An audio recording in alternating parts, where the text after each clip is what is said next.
Millions of Filipinos lack access to electricity. This means that millions of Filipinos rely on open flame to light up their homes. And they live in constant fear of tipping the lampara and burning those homes down. Millions of Filipinos stumble through their everyday tasks.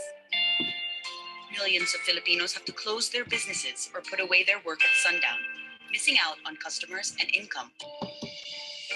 Millions of Filipinos send their children to ill-equipped schools. Without access to modern technology, these students lack the skills they need to succeed. Millions of Filipinos lose power as soon as the monsoon season starts and are the last to be reconnected when the storms have passed. Millions of Filipinos across our archipelago lack dependable energy. They lack the necessary foundation to rise out of poverty. And this is what Hybrid Social Solutions is on a mission to change. With solar energy, a family can save on kerosene, cut down on their children's coughing, and take back their evenings for homework, chores, and family time. With solar fans to keep the insects and heat away, families can get a good night's rest and be ready for the next day's challenges. A farmer can make his way to the market before dawn, early enough to find a good spot and sell more. A fisherman can increase his catch without turning to destructive practices such as dynamite fishing. A coconut vendor can keep her business open at night and increase her sales and customer base. Small businesses are no longer at the mercy of their unreliable grid. Their operations can keep on going business as usual. With solar energy to power sound systems, schools are more effective, and children can continue their studies at home, getting the education they need to realize their potential. With solar energy, the most vulnerable communities in the Philippines can have access to reliable sources of light and communication, even when a typhoon hits. We have great products, but our challenge was to get these products in the hands of those who need it most. So we approached microfinance institutions and created programs to ensure their members could afford this technology. The response was overwhelmingly positive. We went to center meetings to introduce these products. We installed the systems that they purchased and made sure each customer was empowered to use their solar properly. But this is new technology, so to help introduce it and bring new solar users into the fold, we created solar user forums to share stories, learn about new products, and develop a solar community. And when the customers would hesitate because there was no after-sales support, we trained accredited technicians in their communities to troubleshoot problems. And for more complicated issues or warranty claims, we established local solar service and training centers, hybrid solar homes. And when microfinance wasn't the answer, we worked with NGOs and the government with the support of the private sector to empower the critical needs of these communities. With the success of our initial solar hubs, we are now setting our sights on the most remote areas of the Philippines. By replicating these hubs, we are building a gridless solar energy network so everyone has access, and millions of Filipinos can reach their potential.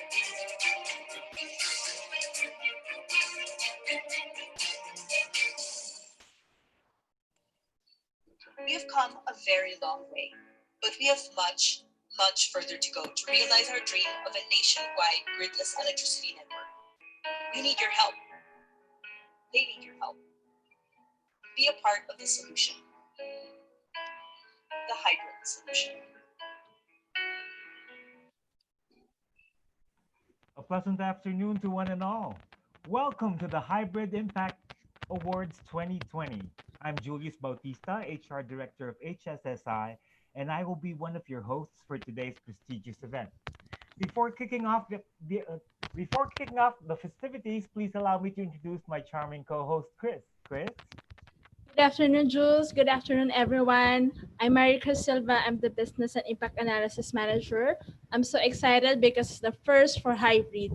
Today, we'll be showcasing the positive impact that Hybrid had in 2019 on our clients, partners, and the communities that we work in. Yes, Chris, I'm quite excited too. Actually, I'm very nervous because I'm not used to emceeing Yes. on the internet. We're actually being watched live over social media by more than 100 people today. And this afternoon, our solaristas will have an opportunity to share heartwarming impact stories from their experiences in the field. It will be a day of storytelling and recognition as we will be awarding the Stellar Storytellers of HSSI. Okay, Jules, to start off our event, let's welcome a person, a seasoned entrepreneur who has really hard to help the community. Please welcome everyone, Mr. Jim Ayala, our chairman of Hybrid Social Solutions Incorporated. Thank you, Julius. Thank you, Marie Chris.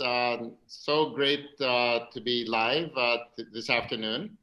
Welcome to our audience, all of our casolars all over the world who are tuning in to our first StoryStellar Impact Awards. This is our time when we tell stories about our clients and how solar is making a big difference in their lives. Let me start with just a reminder about our mission. Our mission is to end energy poverty here in the Philippines. Next slide. And so the problem with traditional electrification in the Philippines is that the grid just won't reach. And at the same time, the carbon trajectory is getting worse because we have power being powered by diesel. So between the grid not reaching and the carbon trajectory getting worse, the traditional electrification approaches just don't work. So at Hybrid, we came up with a totally different way of going about it. And our idea is that we're going to build a gridless nationwide solar electricity network. So you see all over the Philippines, those H's are our solar hubs. And with those solar hubs, we have the ability of every single island community, mountain community, or farming and fishing communities to have access to electricity. So we do four things. We bring the right technology, appropriate technology for rural communities. We build last mile value chains where we have our partners with us going to the ends of the earth to bring solar to these remote communities. These last mile value chains are supported by our sustainable solar hubs, and we partner with community partners, donors, companies, technology suppliers, so that we have replicable and scalable partnerships. So this is what we're doing nationwide. So when it comes to impact, today is actually our 10th anniversary. And so we, instead of having a normal birthday party, we said, let's have Impact Day and let's have Impact Awards, where we celebrate the impact that we've been able to have. And we step back and we say, how are we doing versus our mission? So the way that we think about it at Hybrid is we have a range of segments, households, livelihoods, schools, clinics, etc. And for each segment, you can think about what kind of benefits that they have once they have access to energy, lighting, and electricity. So for example, households are able to save money. They're able to work in the evenings. They're able to avoid fires. So there are many benefits that are possible depending on the segment. If it's a school with better lighting, with charging for microphones and speakers, with access to the internet, children get a better education and they get better grades. So that's what we're gonna be discussing today. Within the company, we look at both quantitative and qualitative. The quantitative is when we measure the actual impact and we recognize our, what we call our super impact makers. These are our people that are able to bring solar, and we measure how many people are benefiting. Secondly, we also have our super storystellars. These are our storytellers that make cuento and tell stories about the nanays, our clients, who are using our solar. So we have stories and videos, and we're also able to measure how many submissions they make and the quality of those submissions. So we're doing both quantitative and qualitative. So just a little bit of data over the last 10 years since we've been founded in 2010. In terms of improved energy access, a total of 415,000 people are now using our equipment. They now have improved energy access. Those people have been able to use solar worth 121 million additional hours of light. So that's how many hours we've created using solar. At the same time, we've been able to reduce CO2, greenhouse gases, by 92,000 metric tons. And when it comes to energy savings, our clients have saved over 700 million pesos. That's in savings from not using kerosene, not using batteries, not charging their cell phones. This is just savings. It doesn't even include extra income. So we're very, very proud that over the last 10 years that we've been able to achieve all of this. We've measured this using the industry standard metric of the Global Off-Grid Lighting Alliance. Next. Of course, all of us these days are very focused on COVID and doing our best to help.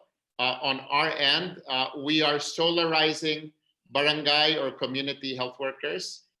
So far, we've solarized 135 quarantine control points. Those are manned by about 2,300 frontliners, mainly health workers and police. And they now have access to solar and PPE that they need to do their work. Next slide. Next. Okay, so that's our response. That's what we're doing. And so I'll now turn it back over to the judges, to the MCs. Thank you, Sir Jim. So let's go to our first set of awards, and that will be the Super Impact Maker Awards.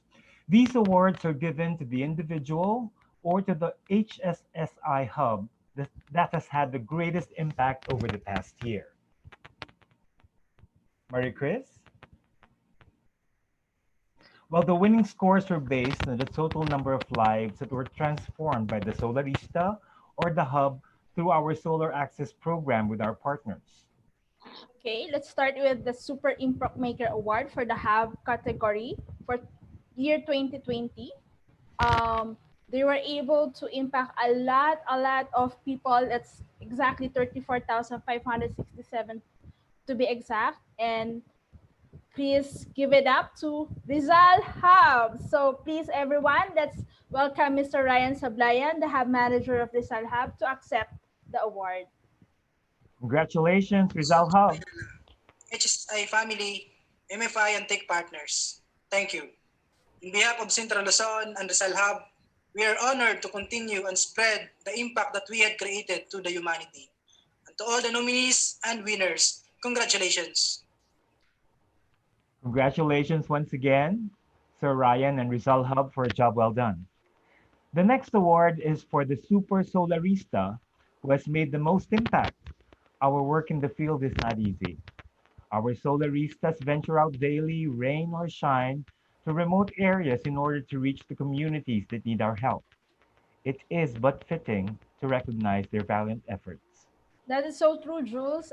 It is therefore my honor to announce the winner of the Super Impact Maker Award in the Solarista category. Just a quick trivia, this Solarista is the first Solarista who made 1 million sales in just 1 month. And because of that, he was able to help 7,440 people. And the winner is Mr. Mark Anthony Serda of Rizal Hub. Mark, can you say something about the achievement so far?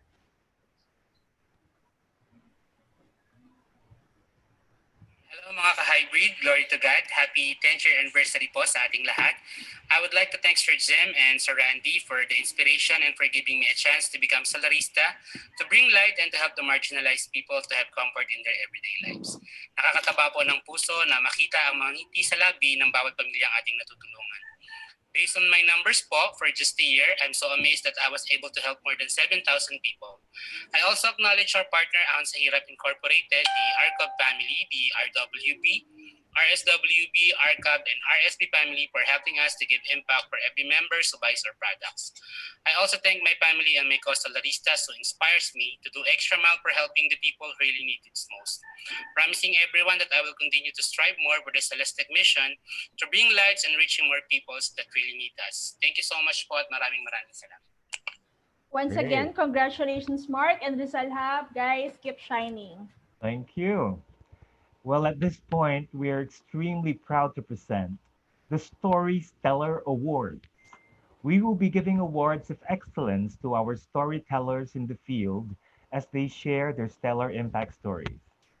Stellar stories, storyteller, StoryStellar. And for us to help us out in determining who the winners are, we have a very distinguished set of panel of judges with us today. First, he is a member of the Exicom from Card MRI. They are the pioneer in microfinance, and they have built a portfolio servicing 6 million nanays. And he is also the president of two companies, the Business Development Service and the Leasing Company Finance Corporation. Please welcome Mr. Julius Alip. Our second judge is a founder of Microventures. It's a pioneering social enterprise, and in the Senate, he championed bills for social enterprise as well. Recognized by the World Economic Forum as SWAB social entrepreneur, Mr. Bam Aquino. And last but not the least, our very own, who founded Hybrid Social Solutions and chairman of Solar Village Foundation, Mr. Jaime Ayala. Thank you. Welcome.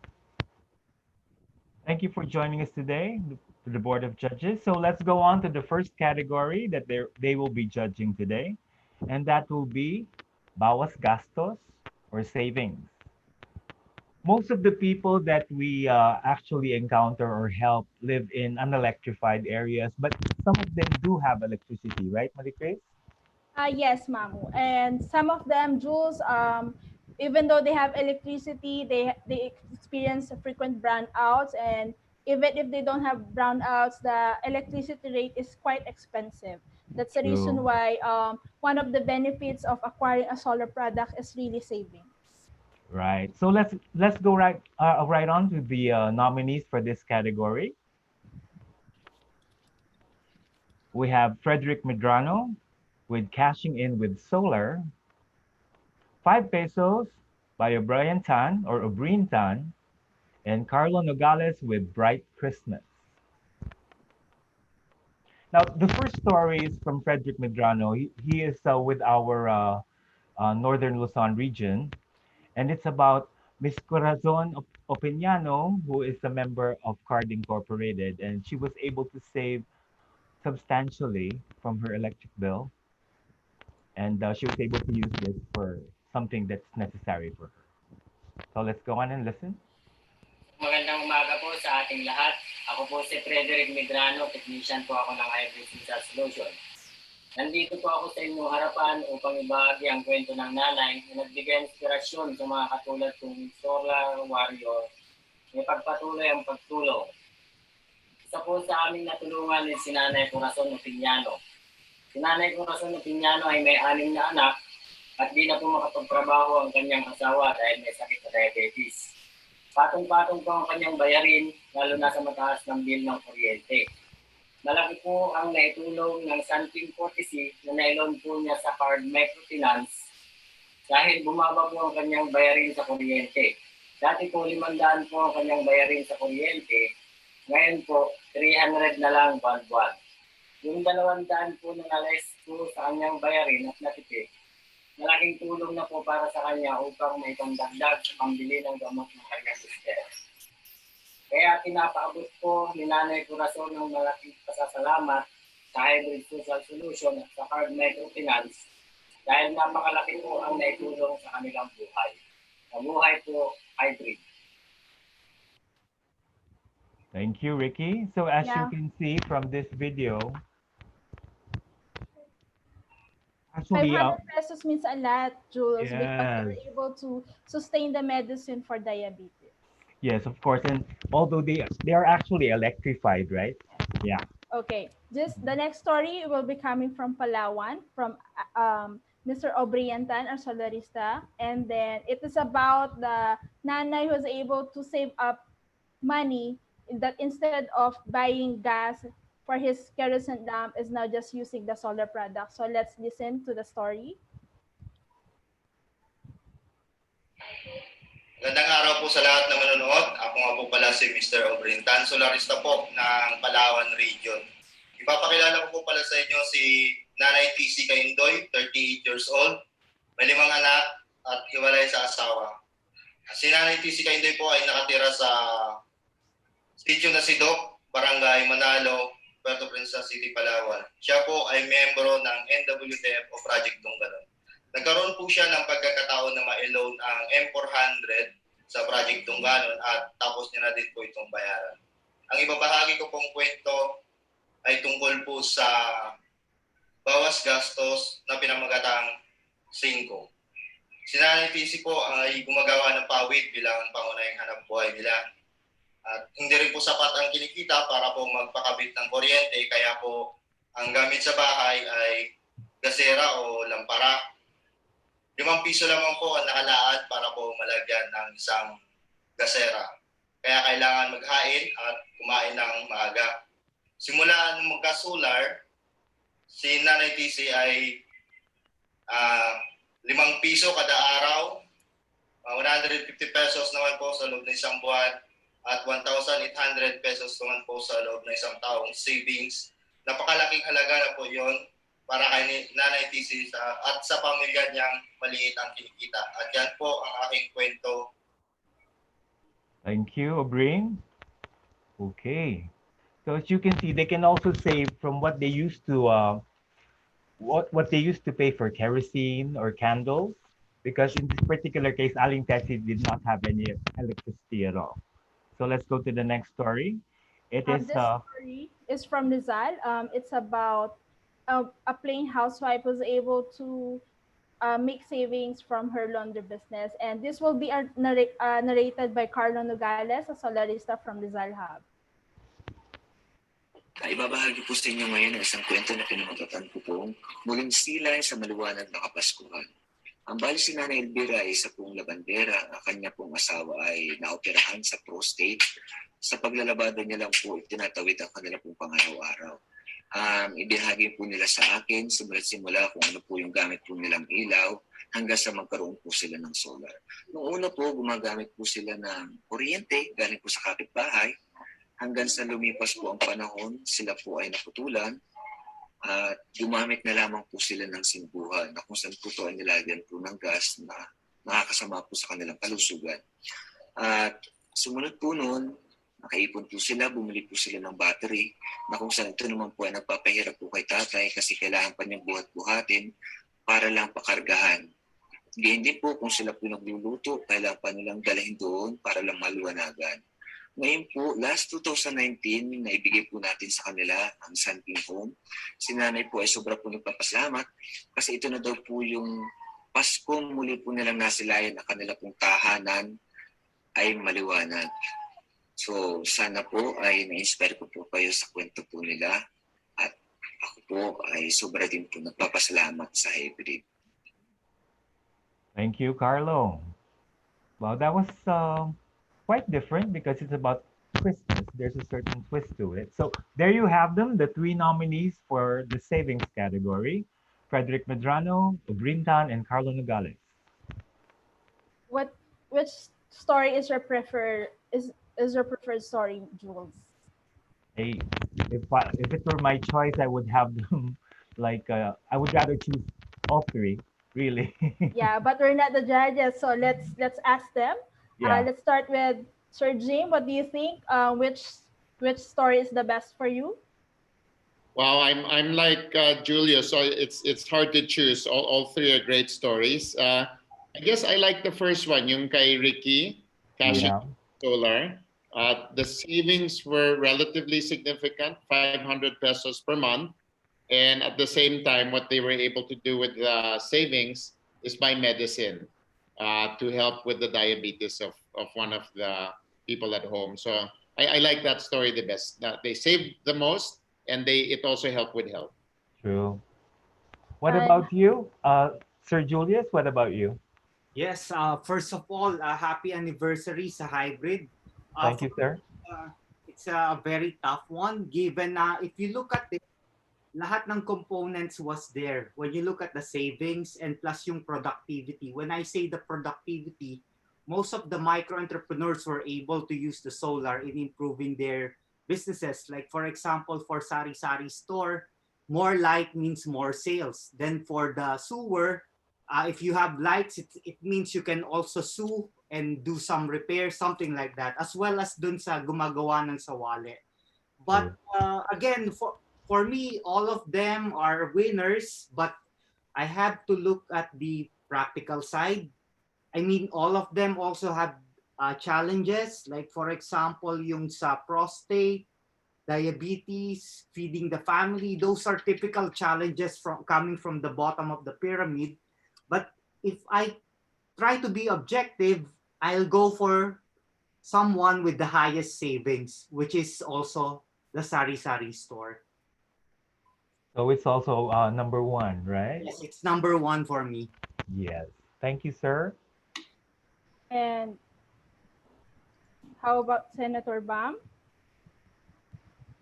Yes, unang-una, happy anniversary. 10 years is hindi malit na bagay yung 10 taon. So congratulations for lasting this long and thriving in a very competitive industry. Yung napili ko rin po yung una, si Ricky Medrano. Yung kwento po ni Ricky, yung cashing in with solar. Hirap kasi maging objective sa ganitong klase kwento. Lahat ng mga kwento magaganda, lahat ng mga kwento may saysay. Pero palagay ko yung kwento na napunta yung savings niya sa tulong para sa kalusugan ng kanyang asawa, napakalaking bagay talaga.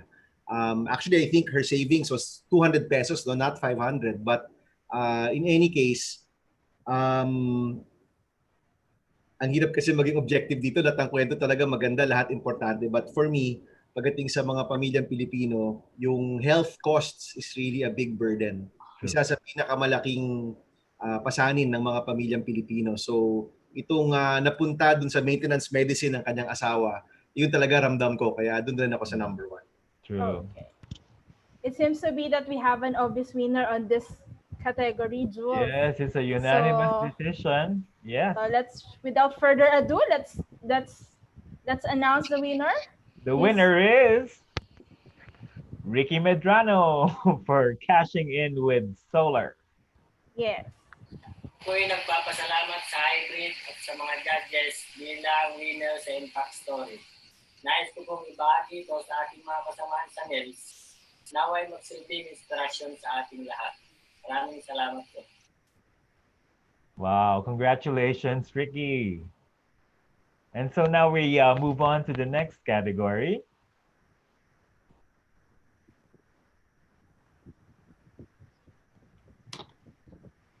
Which is education for all. And Well, the nominees are, yes? Just want to say, from all the benefits that we have, this is the one closest to my heart.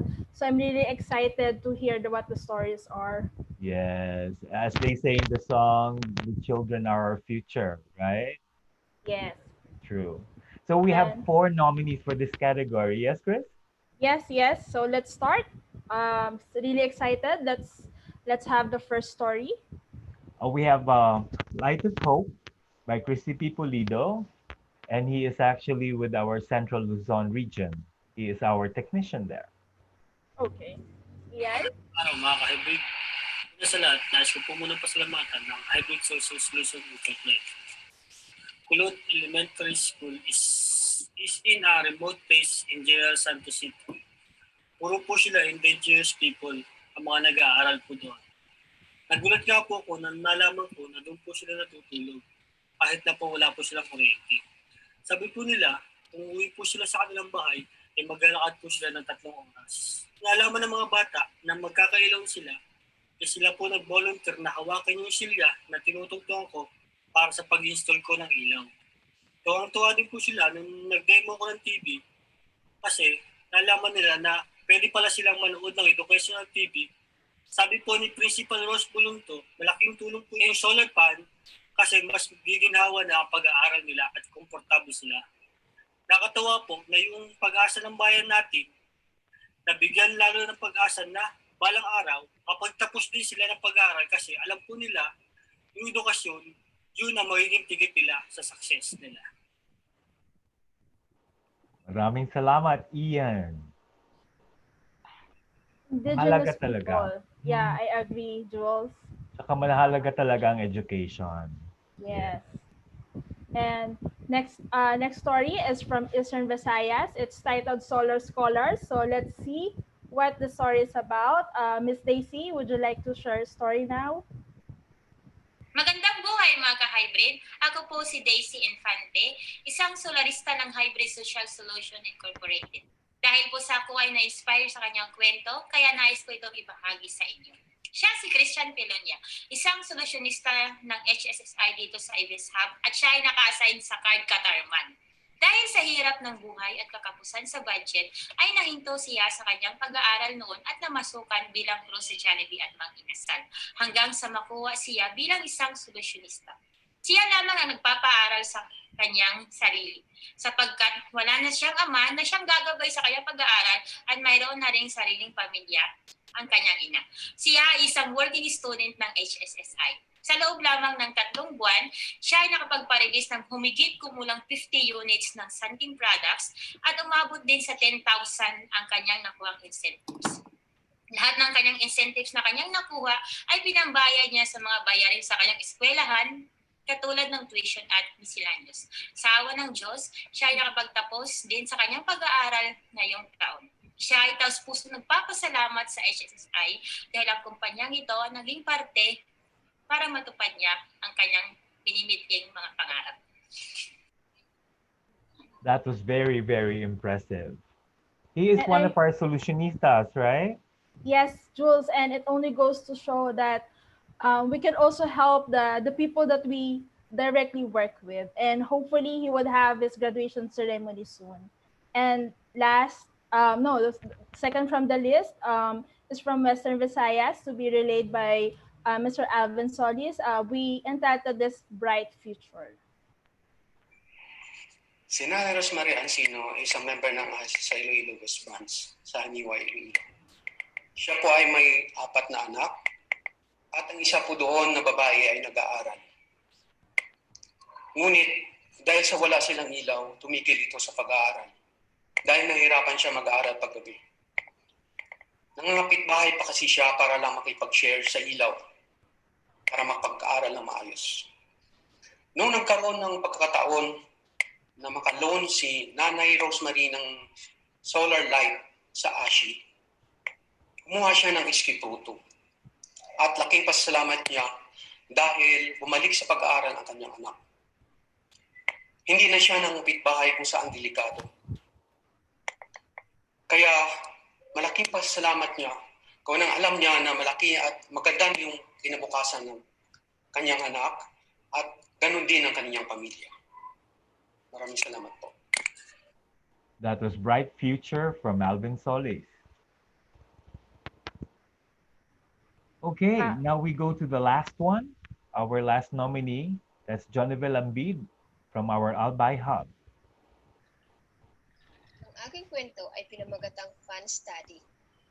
Nanay Norili ay naninirahan kasama ang kanyang asawa at nag-iisang anak na babae, 3 pamangking lalaki at ang kanyang mga magulang sa iisang magulang. Dati, may 2 electric pan na ginagamit si Nanay Norili. Subalit ito ay nasira dahil na overuse. Kaya pamaypay na lamang ang kanyang ginagamit sa pag-aaral ng mga bata. Subalit hindi ito sapat upang maibsan ang init na nararamdaman at alinsangan ng panahon. Nang makabili ng solar fan si Nanay Norili, laking ginhawa ito sa kanya sapagkat goodbye pamaypay na siya. Naging komportable ang mga bata at nakakapag-concentrate na sa pag-aaral ang mga bata dahil sa preskong handog ng solar fan. Lalo na nang magkaroon ng pandemya. Ang mga bata ay hindi pwedeng lumabas ng bahay. Kaya pagbabasa ng mga libro at pagguguhit at pagkukulay na lang ang kanilang pampalipas oras. Katabi nila ang kanilang solar fan na nagbibigay ng komportable, presko at malamig na hangin upang sila ay makapag-concentrate sa kanilang pag-aaral. Maraming salamat po sa inyong lahat. Thank you, Jonabel. Jules, this is really current, like COVID-19. We all have to stay at home. The kids should study. Productive way to spend Christmas. That's true. That's true. So our 4 nominees once again, Christy P. Ian Pulido, Daisy Infante, Alvin Solis, and Jonabel Ambi. I have a favorite on this one, Jules, but I would like to hear what his opinion is as the author of the Universal Access to Quality Tertiary Education Act. Senator Bam, let's start with you, please. Yes, actually, malapit na malapit sa puso ko yung category na to. Alam ko kung gaano kahalaga yung edukasyon. But syempre, we have to choose one. At yung napili natin, yung kay Christy P. Ian Pulido, if I'm not mistaken, Light for Hope. And this is the Indigenous People's School sa General Santos City. In fact, baka nga napuntahan ko yung eskwelahan to eh. Kasi I remember going to an Indigenous People's Summit in General Santos a few years back, no? At alam ko kung gaano kahalaga yung pagkakaroon ng kuryente dito sa mga eskwelahan, especially para sa mga IPs natin. So, my vote goes to Light for Hope kay Ian Pulido. Thank you, sir. Now let's go to Sir Jim. This is also a really it's close to my heart also. Education. When I was a scholar all the way from high school after my father died. So without these scholarships, to school, we wouldn't have been able to complete our schooling. No. So what I found amazing was the story of Ian Pulido, because these are indigenous people in a very remote and electrified part of Sarangani, and we partnered with Hope. If you ever drink yung Hope in a bottle, you might not realize it, but part of the proceeds when you buy goes to building classrooms.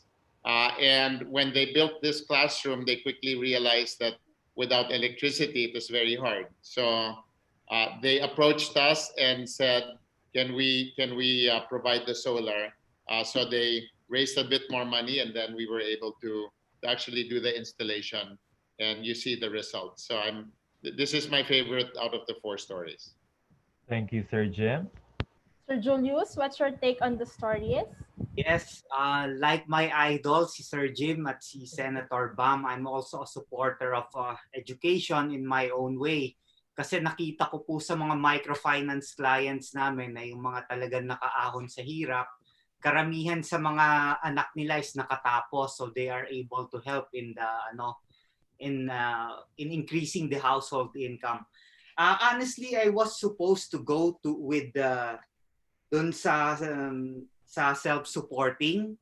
Kasi I admire yung mga tao na self-supporting and determined to finish their education. But as a social entrepreneur, I have to agree na first of all, yung Light of Hope, yung what struck me most is number 1, yung solar natin was used to create more beneficiaries. So mas maraming beneficiaries na natulungan nito. Then, syempre, IPs, I believe, are somehow marginalized. So I believe also in leveling the playing field. At alam ko malaki yung maitutulong sa kanila nito kung maibigay natin yung ganung klaseng technology. I'm hoping that mas marami pang ganitong magawa ang hybrid solutions. Thank you. Thank you, sir. Thank you, judges. Unanimous na naman ang decision Again, natin. Jules, yes. It seems to be that way. So, Yun drum din roll, napili please. ko eh. Yun din ang napili Me ko. too, Jules. So, drum roll, please. Let's give it up to Mr. Ian Pulido. And Ian, congratulations. Salamat po sa pagbibigay ng oportunidad na maikwento ang kalagayan ng mga estudyante sa Kulot Elementary School. Wow, ang ikli ah. Short and sweet. Si Ian Short and Pulido. sweet, yes. Well, the next category is our Iwasunog category or fire prevention. And how many nominees do we have for this one, Marie? Oh, we have three. We have three this one, Jules. Starting off with Rizal Hub, Miss Gladys Marie Castro, and then from Eastern Visayas, we have Blazing Curtains. And then the third one is from Ryan Pamarato from Western Visayas called Solarized Center. So let's see, Gladys, what's your stories about? Ang istorya nito ay dinamagatang solar shield. Ninanay Estrella Timana mula po sa tabing dagat Lumara, Quezon. Ang asawa niya po ay naghahanap buhay bilang isang nagpapatuka ng manok sa farm. May 5 po silang anak, 2 po ang nag-aaral. At member po siya ng Ahon sa Hirap. Sabi ni Nanay Estrella, simula't simula daw po nagsama sila bilang may asawa. Wala na po silang ilaw. Dahil nakatira po sila sa squatter area dito po sa Lumara, Quezon. Bilang isang magulang, ang pinaka-struggle po ni Nanay Estrella ay yung pagtulog. Siya daw po ay nakakatulog na po ay umaga na. Hanggang madaling araw, gising siya. Bakit po? Kasi po ay iniisip niya nangangamba siya. Gumagamit ng gasera o ng kandila. Hindi niya maiwasan ng mangamba na baka daw po matabig niya dahil hindi niya nakikita ang kanyang paligid dahil madilim. Pero buhat po nang dumating ang hybrid social solution at kumuha po siya ng SK boom mula po sa ASHI. Malaki po ang naitulong nito sa kanilang buhay. Bakit po? Dahil nakakatulog na po siya ng mahimbing. Hindi niya naiisip na baka mamaya matabig nila yung ilaw dahil nakikita na niya po ng maayos yung kanyang pamamahay. At malaki daw po na itulong nito sa Tama si Gladys. Fire hazard nga ang mga lampara, ang mga kandila pagtatapig ng mga bata, you know. And this story, Jules, and this story, Jules, showcases the mother instinct to protect her children at all costs. Siyempre. So, yun. So, let's hear the second story. It's from the Northern Samar. It's called Blazing Curtains. So, it's about Nanay Adonia, who is a member of Card Incorporated. Yeah. Okay. Bench. Magandang araw mga ka-solar. Ako po si Benja, solarista ng Eastern Visayas, Northern Samar Hub. Ang kwentong ibabahagi ko po sa inyo ay tungkol kay Nanay Abdunya at ang kanyang kortina. Si Nanay Abdunya ay nakatira sa barangay Gilaw-Angilaw, ang Northern Samar. Kasama niya ang kanyang asawa, kapatid, mga anak at mga apo. Pangunahing pinagkakakitaan nila ay ang kanilang sari-sari store at ang paggawa ng sari-saring kakanin. Maraming beses na silang nakaranas na masunugan ng kortina dahil sa kanilang ginagamit nila tuwing makakaranas ng brownout. At kung hindi naaagapan, marahil hindi lang ang kortina ang nasunog sa kanila.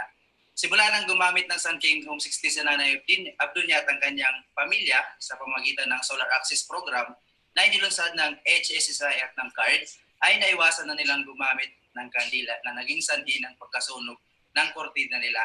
At kung may nalas-malas pa, baka hindi lang kortina ang nasunog sa kanila, kundi ang bahay nila, pati ang buong pamilya. Sa kasalukuyan, si Nanay Abdunya ay meron ng 4 na Sun King Home 60 at ang sabi pa niya ay balak pa niya itong dagdagan. Halos buong bahay nila gamit ang Sun King Home 60 kaya malaki-laki rin ang kanilang natitipid. At ang pinaka-importante sa lahat, naiwasan na nila ang sunog na sanhi ng kandila, lalo pat may mga bata silang kasama sa bahay. Ika nga ng kasabihan, mas mabuti pang manakawan kaysa sa mansunugan. That's right. Mas mabuti pang manakawan kesa masunugan. Tama yun. Enough said, Opo, Jules. So, moving on. This story is called Solarized Center to be relayed by Ryan Pamarato from Antique. Ang araw po sa inyong lahat. Si Nanay Trinidad Dipri po ay isang member ng ASHI na may 4 na anak. At kapag nag-center meeting sila, talagang hindi sila komportable manatili sa loob ng kanilang center hall dahil po sa sobrang init at natakot din sila na magka-heat stroke. At noong nagkaroon na po sila ng solar ay talagang masayang-masaya na sila kasi po komportable na silang manatili sa loob ng kanilang center hall dahil po sa lamig na simoy ng hangin na nanggaling sa ating solar pan. At talagang kampanting-kampanti daw din po sila na maiwanan lang yung solar fan na naka-charge sa buong linggo kasi iwas sunog. Dahil wala po itong overcharging. Maraming salamat po. So kahit na they're all about fire prevention or iwas sunog, iba-iba yung ano nila yung slant nila. Like ito sa mga center ng mga nanay yung huli, di ba? Tapos yung una natin is like a house that's unelectrified totally. Yung isa naman may ilaw siya. Pero pag may brownout, meron pa ring chance na Yes. magkasunog. Yeah? Mm-hmm. So, mukhang this one medyo hati-hati po magiging decision, but let's confirm that. Sir Julius, I'm wondering which is your bet? Ano po yung pinakagusto nyo, Sir Julius? Ako yung inuna mo sa mahirap na question. Very nice. Yeah, pero kidding aside, yeah, I have to agree na lahat kasi fits the category plus yung benefits. So, I also had some difficulty choosing dito, pero I think yung striking point sa akin dito is someone who's sharing yung benefits. So, I have to go with the solar center for the reason na yung benefits nitong solar share niya sa community niya. So, yun yung personal reason ko for choosing that one. Thank you. Thank you, Okay, Sir Julius. Sir Jim, your take? Yeah, this is an interesting category because, I was very surprised when we did our initial research that it turns out that among our clients, 30 to 40% of them experience a fire or somebody getting injured because of fire, because they have to use kerosene. So you can just imagine a household with open flames and young children running around, and you heard from all of the people here na malaking bagay na they're always worrying about the potential for fire. So I think it's one sign of poverty, that you're not comfortable, you don't feel secure, no? So in this case, fire is a big deal. I like the one of Benja, yung blazing curtains. Several reasons. Number one, they had the problem several times. And even though they're electrified, I'm not sure if people know that in northern Samar, because they're in Lauang, which is outside of Katarman, and they every time we have typhoons, sila yung nauuna, laging brownout dyan. So it's very, very frequent. And when they have a brownout, usually 1 month, 2 months yung brownout. So this is not yung minsan lang. It keeps happening over and over.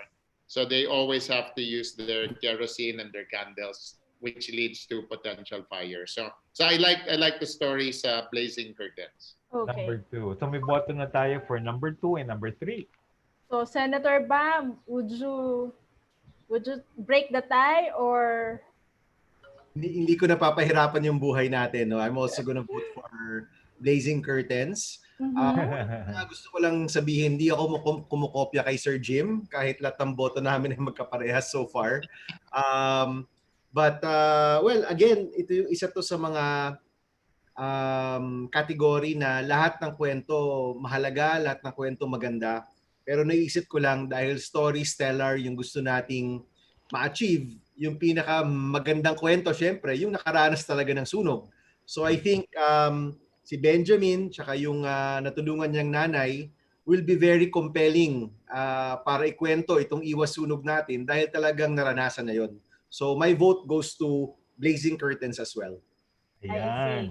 So we have a winner. Yes? Yes.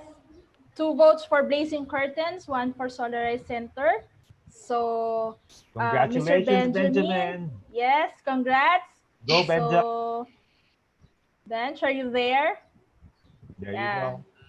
Maraming salamat HSSI sa patuloy na pagtitiwala at paniniwala sa aming mga nasa ibaba. Thank you. Chris, can you imagine na lang, for example, may typhoon O kaya may lindol tapos you're in total darkness. Have you ever experienced that? None so far, Jules, and I'm really, really grateful na hindi ko pa siya na-encounter. So, but then again, if I would just use my imagination, it will be chaos. So you would be terrified of what's going to happen because somehow you're limited by your senses. Tama. And that leads us to our next category. That's disaster preparedness. And here are our nominees.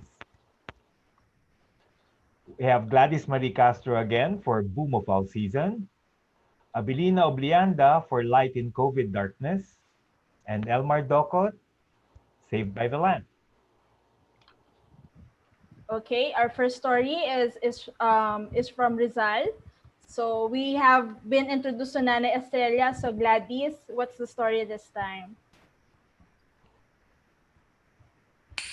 Ang kwento pong ito ay pinamagatang Boom of All Season na ni Estrella Timana ng Gumaka, Quezon, tabing dagat.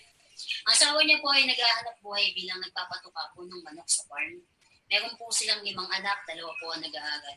Simula't simula po, wala po silang kuryente bilang isang mag-asawa sa kanilang bahay. Sila po ay nakatira sa squatter area. Pinaka-struggle na po na ay pag dumating yung kalamidad. Bilang isang magulang po, nag-iisip siya na nangangamba na kung halimbawa magkaroon po ng bagyo at bumaha sa loob ng kanilang bahay, hindi po nila makikita. Mahirap pumilos dahil wala silang ilaw. Pero nung buhat po nung dumating ang hybrid social solution at nakakuha po siya ng escape room, malaki daw po na itulong sa kanilang buhay. Lalong-lalo na po nung bumagyo ng Ambo. Nakita niya, mga kapitbahay niya walang ilaw. Ang gamit po, gasera, kandila. Pero siya umangat yung kanyang pagkatao dahil nakita niya siya lang po ang bukod na may ilaw na bahay po doon.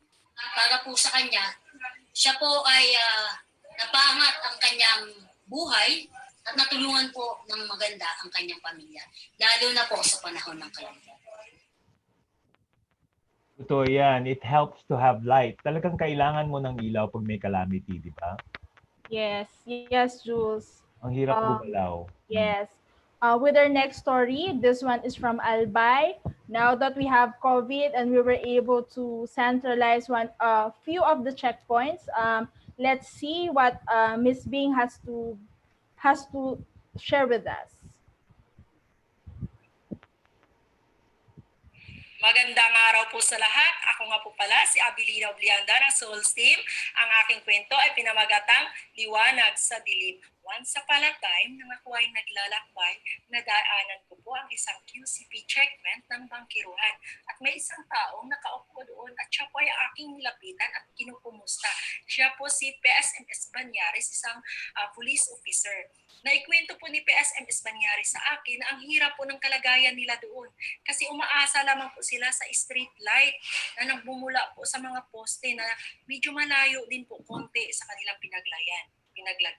Gayun pa man, may mga sasakyan din pong dumadaan doon, so isa din po yun sa source ng ilaw nila. Ang kinakatakot po nila, ang bangkiruhan area po ay lagi pong walang kuryente, laging madilim. At isa po itong areang critical area. At nang nalaman nila na ang Hybrid Social Solution Agency ay magkaloob po ng mga solar sa QCP checkpoint, ay napakasaya po nila. At nang nagkaroon na nga po silang ng solar, napakalaking tuwa nila kasi sa gabi po, tuloy-tuloy po ang liwanag nila. Feeling po nila, safety po sila sa kanilang trabaho. At magdamag po silang may liwanag. Kaya napakalaking tuwa po nila. Hindi lang po doon nagtatapos ang kanilang kasiyahan. Tawa po sa araw po, sa sobrang init, mayroon po silang solar pan na nagko-comfort sa kanila. At hindi lamang po doon, mayroon pa silang FM radio na pakikinggan nila ang balita, update po sila at may music pa. At hindi lamang po nagtatapos doon, tuloy-tuloy po ang communication nila sa kanilang trabaho at sa kanilang pamilya. Kasi mayroon po silang solar charging phone. Kaya thank you Hybrid Social Solution sa panahon ngayon na COVID-19. Nandyan po kayo. More powers to your company and God bless. Thank you, Abelina. But Jules, I just would like to take this opportunity that sabi nga nila, they were really thankful for the solar products. But in reality, we are the one that should be thankful to our frontliners for protecting us during the pandemic. True. And I'm thankful to Hybrid for launching the Checkpoint Solarization program. As soon as lockdown started, we started moving. Yes. Yes. The last but not the least, it's called Saved by the Lamp. It will be shared by Elmar Docot. It's about an incident. It's about an unfortunate incident of a fisherman. So Mr. Elmar Docot, please share a story. Sa inyong lahat, ako si Elmar Dupot, team leader from Palawan Region. Aking kwento ay tungkol sa pagiging handa sa kalamidad na pinamagatang Saved by the Lamp. Pinakikilala ko sa inyo si Tita Adela Edep, 46 years old, na nakatira sa Biton, Taytay, Palawan. May asawa at 4 na anak. Ang kanilang pangunahing kinabubuhay ay pangingisda. Siya ay membro ng CARD MFI. Ang kanyang solar loan ay Omnivoltaic L190. Isang araw, pumalaot ng kanyang asawa at mga kasamahan galing Biton, Taytay patungo sa Puyo, Palawan. 6 hanggang 7 oras ang biyahe papunta doon. Ngunit sa kasamaang palad ay biglang tumirik ang makina ng kanilang bangka. Nang hingi na sila ng tulong ay napag-alaman nilang lobat ang cellphone na kanilang dala. Buti na lang at meron silang L190 na mapag-chargean. Habang nagpapalutang-lutang sa gitna ng dagat, ng halos 3 oras ay bigla silang nakaramdam ng takot na baka lumubog, mabutas o tumikaw ang kanilang bangka na sinasakyan dahil sa lakas ng alon at hangin. Nang makita nilang may charge ng kanilang cellphone, ay dali-dali silang tumawag sa kanilang kasamahan at nakahingi ng tulong. Nagpapasalamat sila na naging instrumento ang solar para malagpasan ang trahedyang iyon. Maraming salamat po. Wow, that was some story. You know, solar really saved their lives, actually. Yes. Could you imagine if they were not able to charge of their phones and their family were not aware what happened to them? The Yeah. anxiety of getting lost in the ocean, not being able to be rescued. I Wow. Well, So- let's ask our judges for their opinions regarding this story. Yes. Yes. Senator Bam, this time, what do you think of the stories po? Yes, actually, pagdating sa mga calamity, talagang mabigat 'yan sa ating mga Pilipino. And any other time, each of these nominees would have won, no?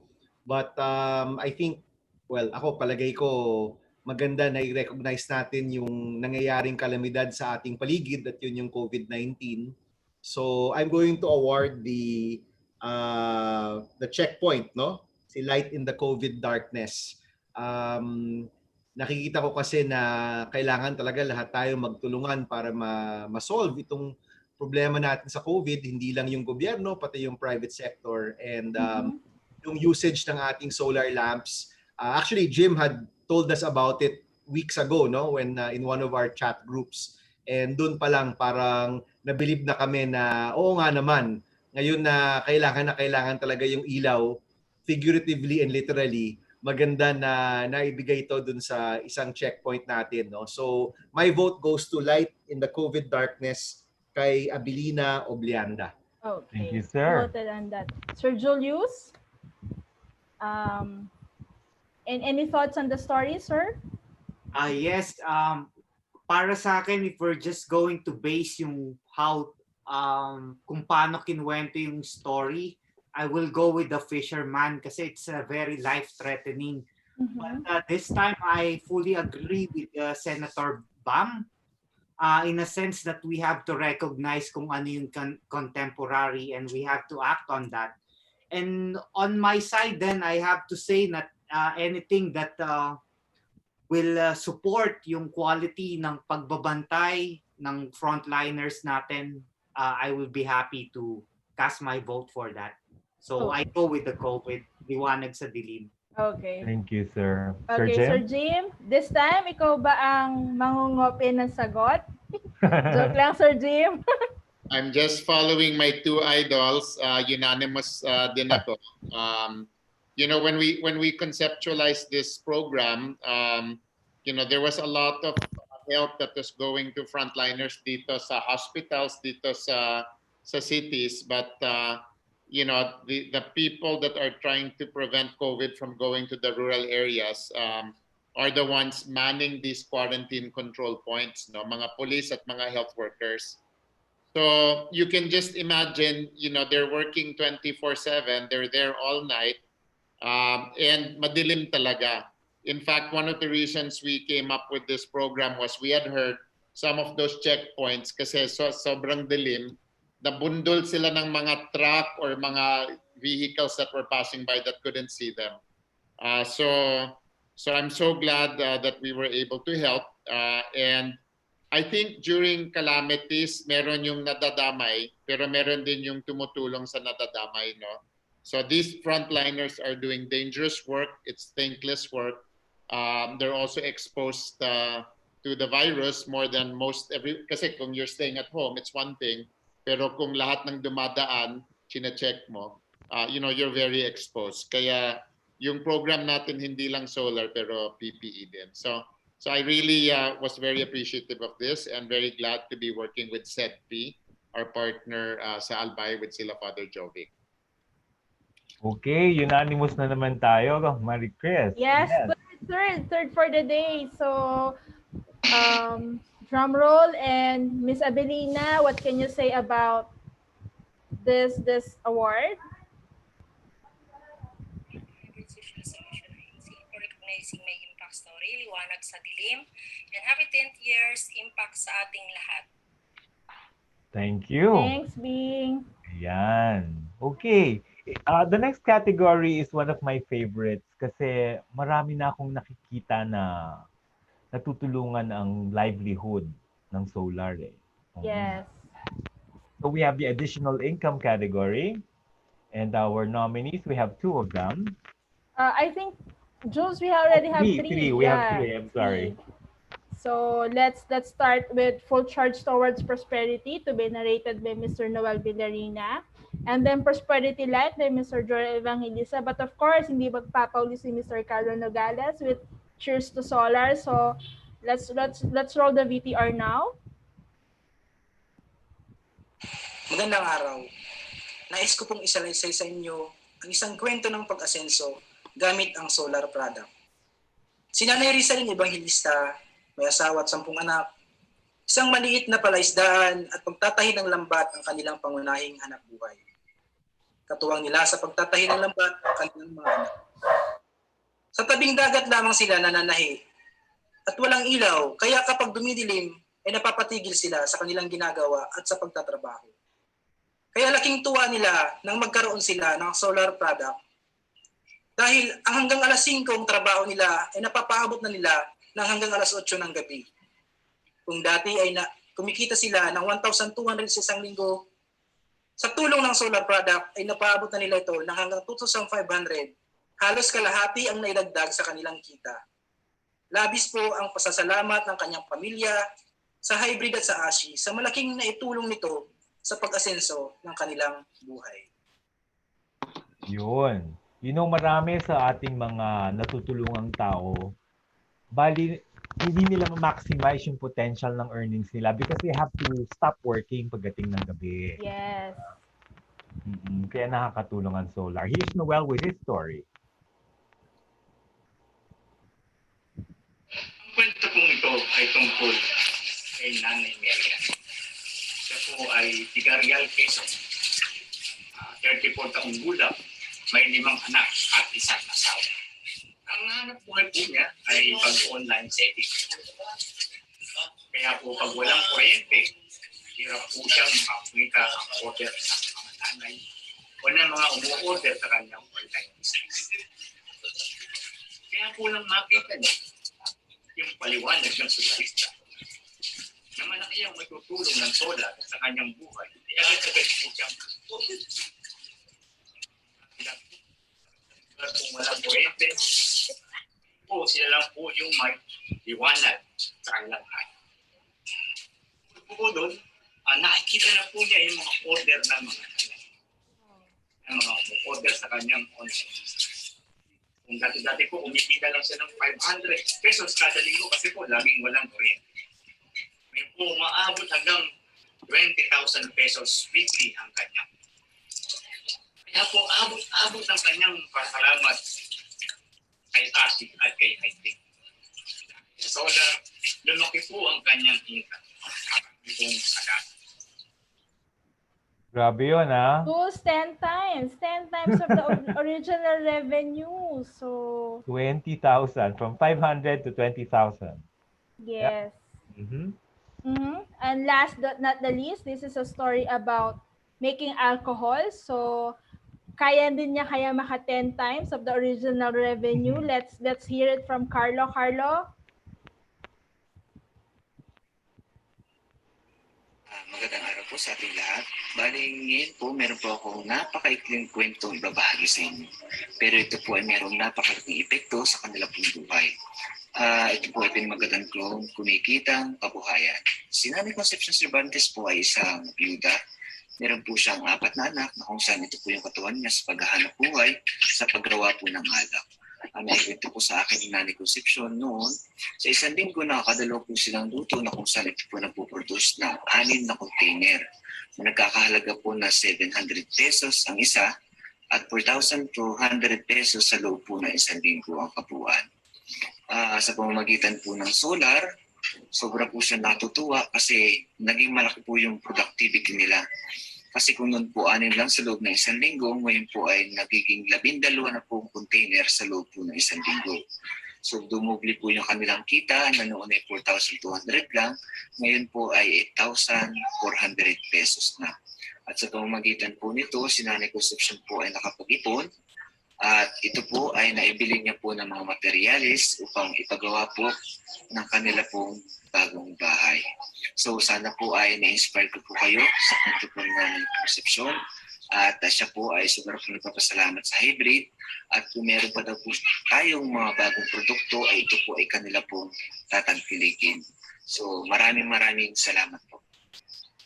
Maraming salamat, Carlo. Twice the revenue naman. Inspiring yung mga kwento. Yes. Not only that they're able to save or something, but they're earning more. Jules is really something that make you feel fulfilled somehow, di ba? Lalo na nakapagpagawa ng house yung Yes. last one. Yes. So, cheers Let's ask talaga. for, let's ask for the judges' Cheers opinion. talaga. Cheers. So, yes. So, let's start with Sir Jim this Sir time. Jim this time. What's your favorite? Wow. You know, it's always amazing to me when I hear the stories to understand how enterprising our clients are. You can just see na iba-iba talaga yung mga negosyo nila. You know, the first one was fixing the nets, they're fishing. The second one, surprising, walang kuryente pero nagba-buy and sell na online. And then the third one, ewan ko lang kung meron silang license pero gumagawa ng alcohol na. So very interesting. I guess I was struck by the one that she was going online. Two reasons. One is it's just so surprising na you can earn that much, and ang laki ng yung jump niya from 500, 1,000 pesos a week, a month, naging 20,000. It's huge. Yes. But I think it's a sign of how enterprising this particular nanay is. So I'm so glad that with a little bit of help, her yung pawis at pagod niya, she was able to be rewarded for it. Thank you, Sir Jim. From a pioneer of social enterprise, Senator Bam, what's any take on this one? Yes, ang boto ko dun rin sa fully charged to prosperity. Unang-una, numbers don't lie. Pag nakita mo yung jump, talagang mapapabilib ka. Pero pangalawa, it also shows na yung mga nanays natin, kayang kumita gamit ang social media, gamit ang bagong economy, the new economy, so to speak. And again, these are things very close to my heart. No? So naipakita niya na hindi lang dahil sa solar, pero dahil sa paggamit niya ng makabagong pamamaraan ng pagdinegosyo, kaya talaga niyang kumita at kaya niya makipagkompetensya. So doon ako kay Noel Villarina, fully charged to prosperity. Okay, noted on that. Sir Julius, ikaw naman po, what's your take? Yes, my take on that is I also have to go with Noel Villarina. I didn't look at the numbers actually. But for me, what's amazing rin is yung mindset ng nanay that how they were able to came up, kasi most of the micro entrepreneurs clients that I meet are very traditional, face to face, things like that. But right now I think it's very contemporary that COVID had forced us to with the new normal. So we really have to adapt this kind of technology. And again, it's not the number that I was surprised, but the fact na, kumbaga, dehado ka na eh. You don't have electricity or papatay-patay yung kuryente, but you were creative and you were looking for technology to augment or support your business. So yun yung ano sa akin. That's why I had to go with the full charge toward prosperity. Thank you. Yan. Jules, we have the fourth runaway winner. Oo, So, dami. Sir Alam mo, Noel, all great minds think alike siguro. Kaya I see, yes. So, in terms of creativity, Sir Noel?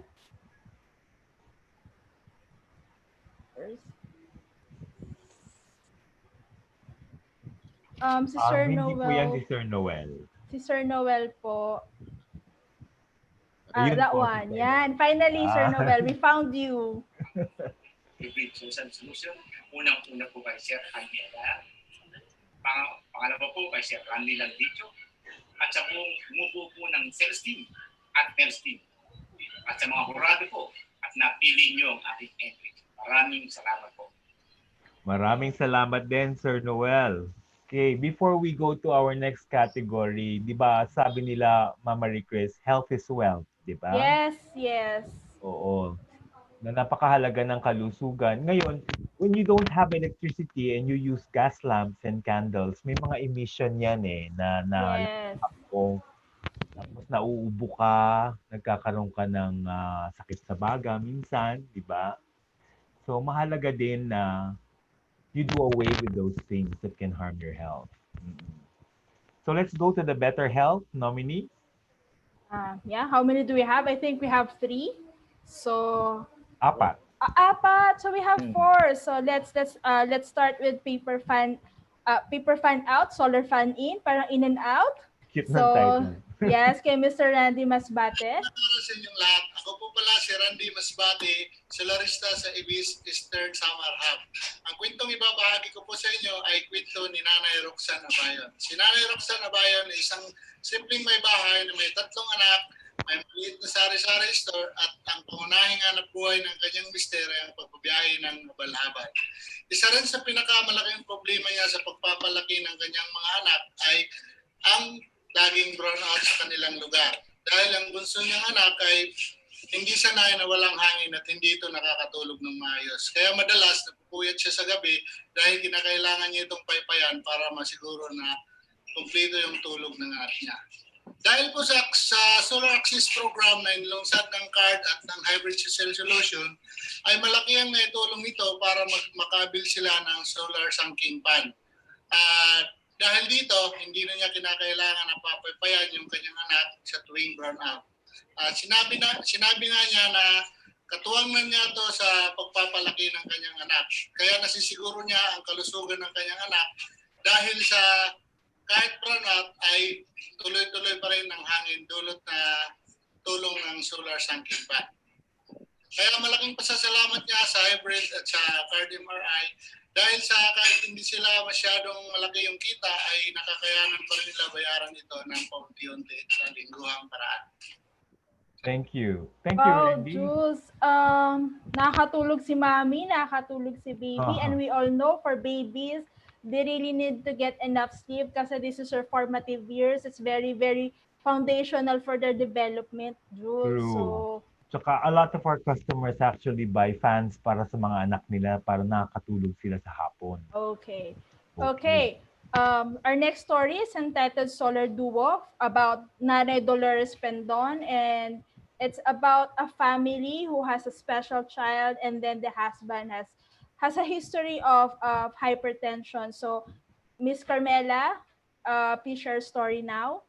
Ako po si Carmela Anyana from Rizal Hub. Ang ibabahagi ko po sa inyong kwento ay kwento ni Nanay Dolores Pendon. Siya po ay 60 years old, taga Wawa Pililla, Rizal. Meron po siyang 8 anak at isa sa mga anak niya ay special child. At ang asawa niya naman po ay hindi na makapagtrabaho dahil po ito ay stroke na. Siya na lamang ang naghahanap buhay sa kanilang pamilya. Si Nanay Dolores po ay 10 taon ng membro ng ASHI. Siya ay laging nangangamba sa kalusugan ng kanyang anak na special child at sa kanyang asawa dahil sa sobrang init ng panahon ngayon.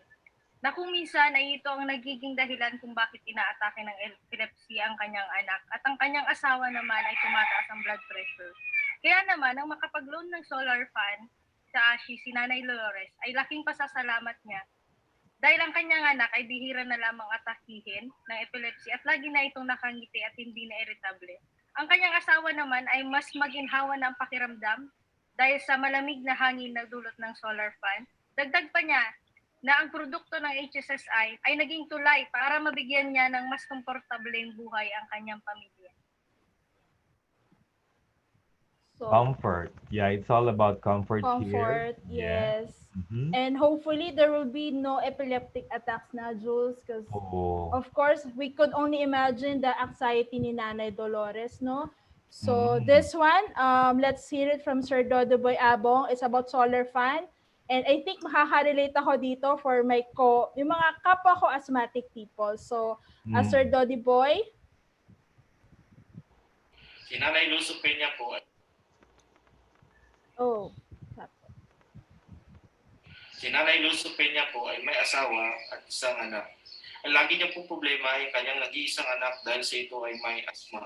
Sa tuwing mag-brown out at ito ay pinapawisan, inatake siya ng kanyang asthma.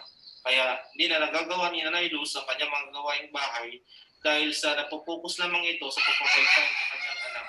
Kaya laking pasalamat niya na nakuha siya ng solar fan dahil ito po ay ginagamit niya araw at gabi sa kanyang anak kaya hindi ito inatake ng kanyang asthma. Kaya ngayon, si Nanay Luz ay nagagawa na niya ang mga kanyang mga gawaing bahay.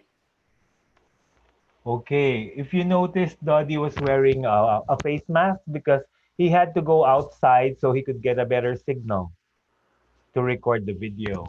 Okay, so he's following COVID protocols. Okay, and last but not the least, we have Russell Balde from Albay with a story about the nanay from SEDP. Ang ikwento ko po ngayong umaga po sa inyo ay ang pinamagatan, kailangan ko ay solar. Si Nanay Bersabi po ay 55 taong gulang po siya. Siya po ay may asthma. Nahihirapan po siyang huminga dahil po sa pabago-bago po ng panahon ngayon. At ang kakulangan po sa kanilang lugar, yung supply po ng kuryente. Malaking tulong po kay Nanay Bersabi po nang makilala niya po ang hybrid social solution, kaya po siya nakapag-avail po ng solar pan. So ngayon po, unti-unti na po nasusolusyonan ni Nanay ang kanyang problema dahil po sa dala ng hangin ng solar pan at nakaka-relax ang katawan ni Nanay dahil hindi na po siya inaatake po ng asthma. Sabi nga po ni Nanay, salamat ka hybrid, salamat kailangan ko ay solar. True, kailangan nila ay solar. Solar for health naman this time. So those are the 4 nominees for better health. And we would like to get the judges' comments this time. Let's start off with Senator Bang.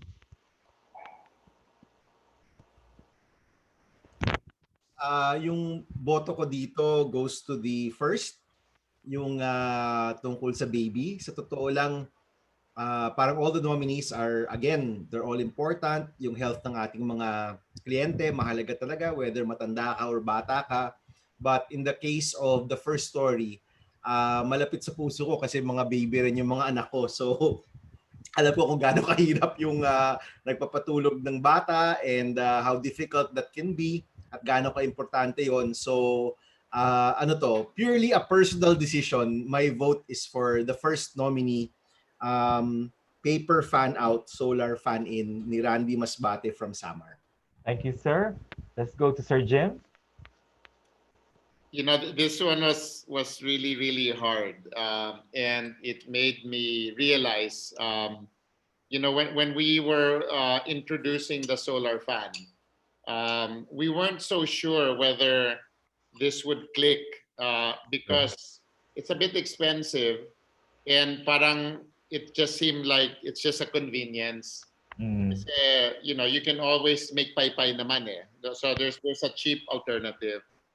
only to realize, and then these stories make it very clear, na it's not a convenience, it's a necessity. You know, with the baby, neither the baby nor the mom could sleep. Kasi kung hindi makatulog si baby, sino yung magpapaypay? Si mommy. So, all night long. Well, maybe in Bam's case, it's the daddy. Right? But the parents will have to make paypay all night long. No? So, and we all know how important sleep is. At the same time, the other stories talked about how it could help with asthma, since they got it, walang atake, right? Even epilepsy, high blood pressure, no? So, it's amazing, no? We don't think about it, pero necessity pa talaga yung fan. Lalo pa yung ganitong panahon na sobrang init, no? So really amazing stories, but I guess for me, yung solar duo, yung kwento ni Carmela, because you have a son that's epileptic, a husband that's hypertensive, and somehow the product was able to help both of them. I'm sure they sleep better as well. Thank you, sir. Mr. Julius Alip? Yes, I think na-mention na ni Senator Bam at ni Sir Jim na lahat ay may impressive na story. I think I'm also, bakas medyo subjective din ako, pero I have to go with Solar Duo. Ang tiningnan ko kasi doon is yung conditions. It's more challenging para doon. Yung epilepsy, tsaka yung blood pressure, plus yung kwento ni nanay na parang siya lang yung nagtatrabaho. So again, I might be subjective, pero yun yung vote ko para dito. Thank you. Thank you, sir. So we have our winner. Ang ating winner ay si Carmela Anyana. Carmela? Miles are there. Go, Miles. Thank you so much, HSSI family, especially to Sir Jim Ayala. Happy 10th anniversary. God bless. Congratulations. Congrats. Well, it goes without saying that solar is good for the environment. Yes. Of course. Now that global warming, we see it on YouTube videos, Jules, yung ice sa North Pole, South Pole are melting faster than the usual. Sobrang taas na ng temperature natin. We have our typhoon, super typhoon. So, it's about time that we take action by taking care of our environment. So, and now that we're staying indoors, medyo bumubuti na ang kalagayan ng environment. Yes, right? Yes. I think one of the few of the positive na nadulot lang ng lockdown is medyo nagkaroon po ng time to breathe si Mother Earth po natin para at least, diba? Okay, so we have 2 nominees for Kalikasan Friendly. We have Daisy Infante with Solar Rice Blower and Danilo Rendal with Saving Trees One Solar at a Time. Okay.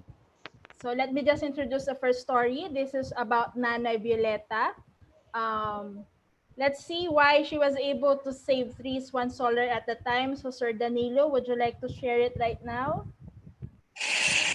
Dagdag na kwento sa buhay ni Nanay Violi bilang tahanan mo na walang kuryente. Sa lugar nila napakahirap ang magkaroon ng kuryente dahil napakalayo ang kakabitan nito, umaabot ng 230 meters. Bukod dito, ang mga puno na dadaanan ng kable ay kinakailangan putulin. Kaya malaki ang pasasalamat ni Nanay Violi sa produkto ni Hybrid na solar lights. Hindi lang liwanag ang naibigay nito sa kanilang tahanan. Nakatulong pa siya sa kaligtasan dahil hindi na kailangang putulin ang mga puno na nagbibigay lilim at bungang kahoy. Ito rin ang adhikain ni Ashi o bawat miyembro na malasakit sa kapaligiran. Bilang membro ng ASHI, ito ang ambag ni Nanay Violi sa kaligtasan, katuwang si Hybrid dahil sa produktong solar. Wow. Bilib ako dyan kay Nanay Violi, no? Kasi diba, Jules, we now say na before you purchase something, we are advised to think ano yung effect niya sa environment. Oh, so, and not everybody's like that. Yeah? Yes, and Nanay Violeta somehow demonstrates talagang in-invite niya po yung adhikain ni Ashi to care for the environment. So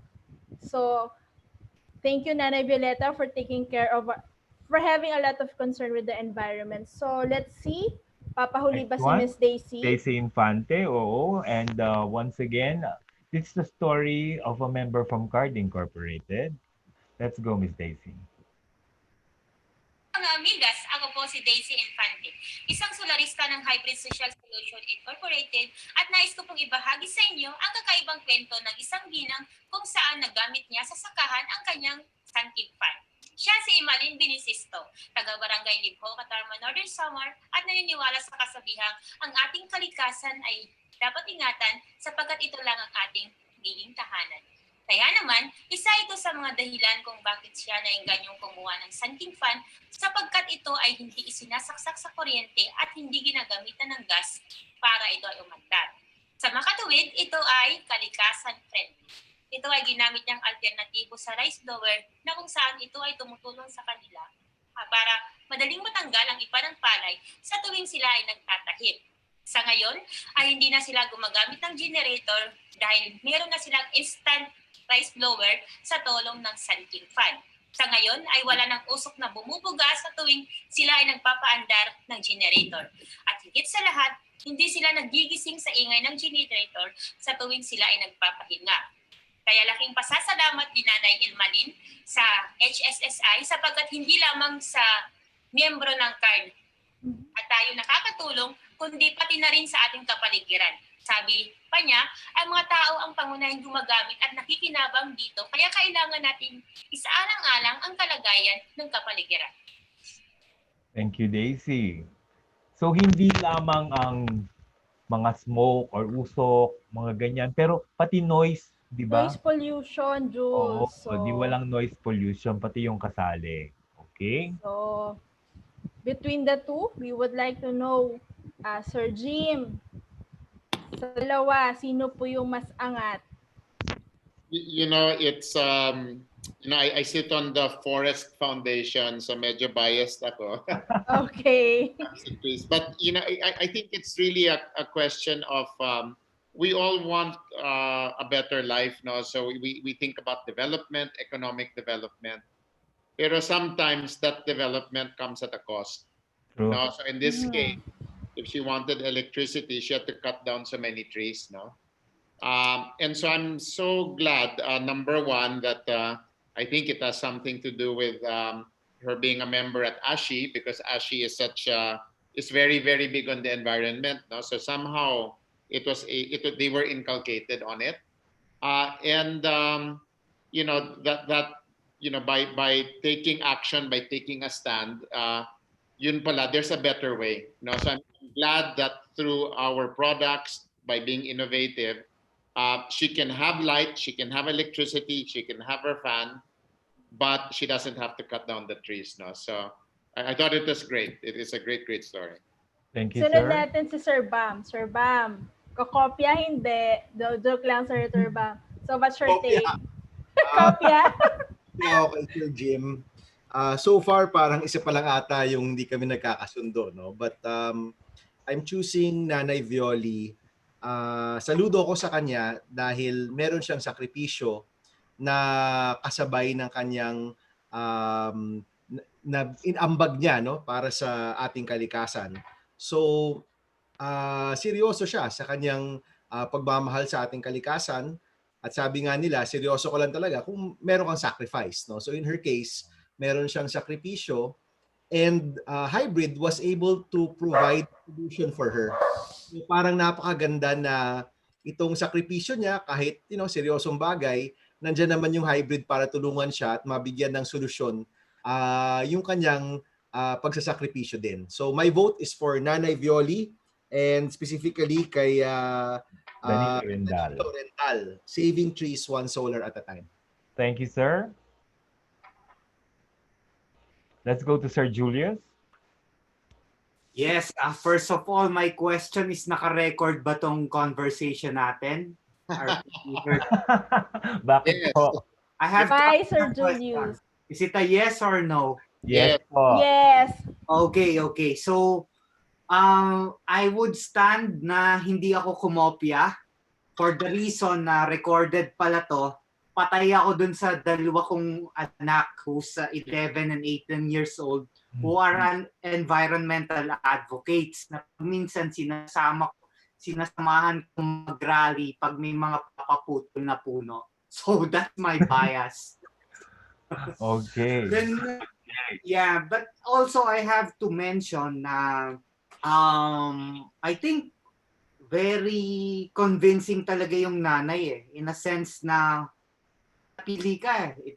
It's convenience or environment, and she opt in dun sa environment. So yun yung reason ko for that, for the vote I mean. Thank you.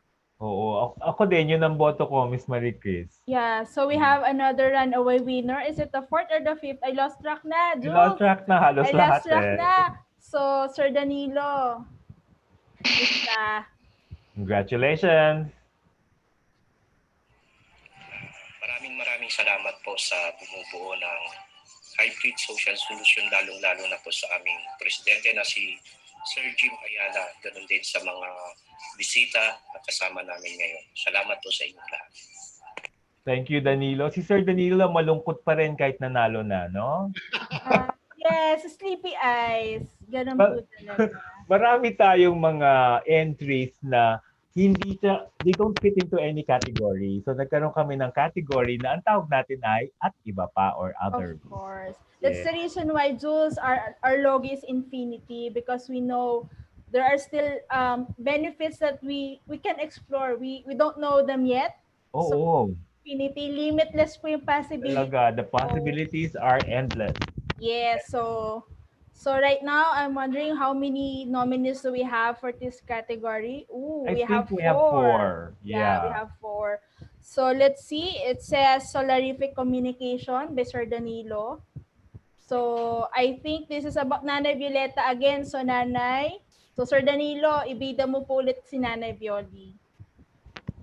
Ang kwento ni Nanay Violi, siya po ay 59 years old, may asawa, hindi pinalad magkaroon ng anak. Siya ay miyembro ng ASHI sa loob ng halos 2 taon sa sentro ng San Antonio, sakop ng LSMB o Laguna Santa Maria Branch.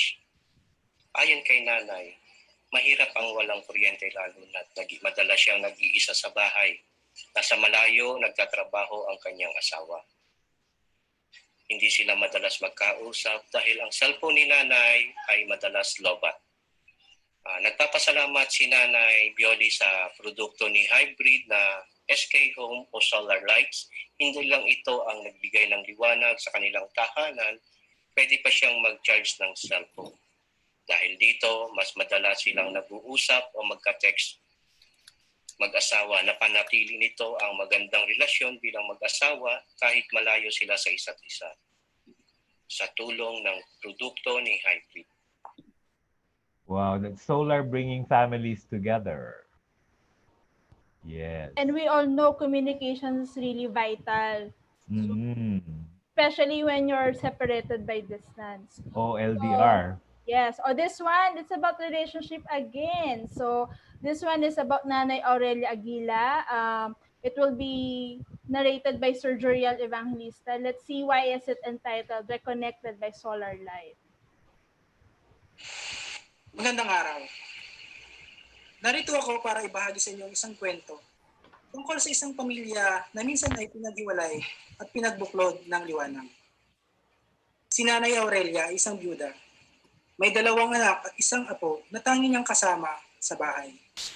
Matagal nang humiwalay sa kanya ang kanyang 2 anak na sanhi ng kanyang napakatinding kalungkutan. Ayaw nang umuwi sa kanya ng kanyang lalaking anak for a specific reason. Na hindi na siya sanay sa lugar na walang ilaw o liwanag. Minsan ay napapaluha si Nanay at nagdarasal na sana'y mabuo na muli ang kanyang pamilya sa natitirang sandali ng kanyang buhay. Isang araw ay nabigyan siya ng pagkakataon na maka-avail ng solar loan. At nasabi niya iyon agad sa kanyang anak. At mula noon ay umuwi na ito sa kanila, na matagal na niyang ipinagdarasal. We shall never forget that family is the basic foundation of a society. At dapat ito ay pahalagahan. Yun lamang po at maraming salamat. Thank you. So pag-usapang pamilya talaga, Jules, I think Oo. Filipinos are really well-knit family po talaga tayo by culture. So, Totoo yan. And that's what I love about, one of the things I love about being Filipino. yes. Mhm. So ang ating susunod, Pilot of my life, intriguing. yeah, So, it says Miss Aurelia de la Cruz. It's about giving birth. So, Sir Frederick. Pedrano of Northern Luzon. Isang magandang umaga po muli sa ating lahat. Ako po si Frederick Migrano, technician po ako ng Hybrid Social Solution. Nandito po muli ako sa inyong harapan upang ibahagi ang kwento ng isa pang nanay na amin pong natulungan at nagbigay ng inspirasyon sa aming mga solar warriors. Isa pa po sa aming natulungan ay si Nanay Aurea de la Cruz. 40 years old na po siya. 2 taon na po siyang membro ng CARD INC.